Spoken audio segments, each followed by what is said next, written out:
Well, it's been a while, hasn't it?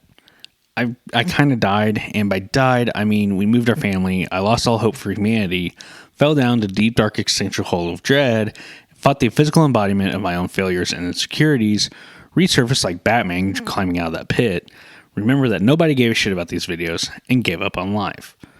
However, at the end of the season was such bullshit, I had to come back to rant about how bullshit it was, because this has turned from a mindless rant into a holy crusade, just with slightly less pillaging.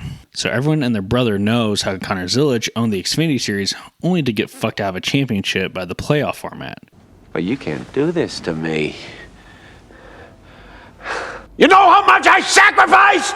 But because my TV package doesn't have the CW and I refuse to download their app, we aren't going to talk about it. Instead, we're going to talk about the playoffs and the Cup Series. To recap, we had a diverse field of 16 drivers. And by diverse, I mean we had good drivers and complete dog shit. But we gotta pretend that everyone has a chance anyways because that's the system. So a quick recap of the dog shit. Josh Berry got into the playoffs off his win at Vegas way back in the spring, but finished 38th, 36th, and 39th in the first round, making for the single worst playoff performance ever. I hurt myself today. The only person more unlucky than Josh Berry is Ron Goldman. You know, the guy that was returning Nicole Brown Simpson's glasses when O.J. Simpson definitely didn't murder both of them. Well, it is finally official. Murder is legal in the state of California. Next is Alex Bowman, SVG, and Austin Dillon, who are there and gone like the value of the U.S. dollar. And it's gone.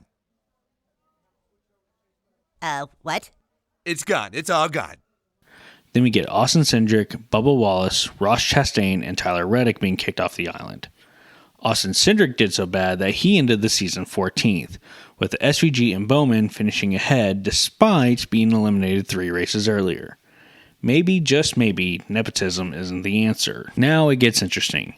Chase Elliott, Joey Logano, Ryan Blaney, and Christopher Bell were all eliminated before the final 4, leaving William Byron, Chase Briscoe, Denny Hamlin, and Kyle Larson in contention for the championship. Denny Hamlin dominated for the entire championship race, only to get passed on pit road by Kyle Larson on a 2-tire strategy for a green-white checkered, meaning Kyle won his second championship. I'm as mad as hell, and I'm not going to take this anymore! Now, this was a gut punch for Hamlin, who I'm still putting money on to pull a Carl Edwards after this heartbreak. For the entire season to come down to a 2-lap shootout to crown a champion is the single dumbest thing I've ever seen.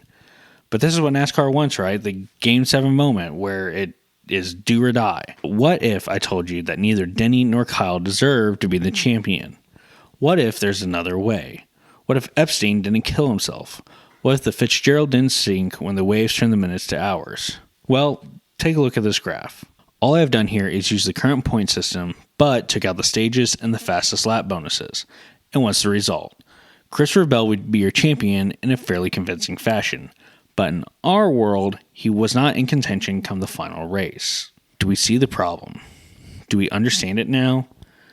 People think that NASCAR fans bitch just to bitch.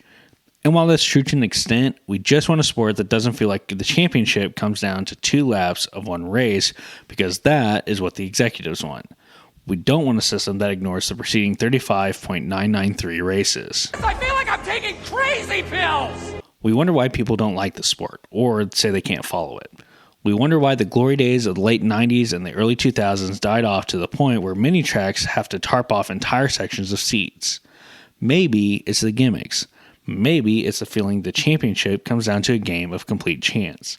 Not to mention that the cars can't pass each other. But to bitch and not provide a solution while fun does not help. Back during the first Talladega race, I proposed a system that wasn't made by lobotomites or the people who greenlit the next-gen car. But I repeat myself. You know. Morons. 200 points for first place, 190 for second, then 5 less each position down to 40th, where you get 1 sympathy point. 5 bonus points for leading a lap, 5 for leading the most laps, 5 for fastest lap, and 5 for pole position. No playoffs and no stages. Anyone who mentions either will be summarily shot. So if we go with this system, what do we get? We get Christopher Bell winning ahead of Chase Briscoe, Chase Elliott, and Kyle Larson coming in 4th, What's more, we get a champion that is rewarded for season-long consistency. What a novel thought. What's even more hilarious in a deeply dark way is NASCAR has already announced they will be changing the format next year. Now this makes me hopeful, but I get a sinking suspicion that because this is NASCAR, it'll be even more fucking stupid than the system now, because NASCAR could fuck up cooking microwave mac and cheese. So what are your thoughts on the overall season and the point system? What will NASCAR do next season? On a scale of 1 to Kurt Busch, how stupid will it be?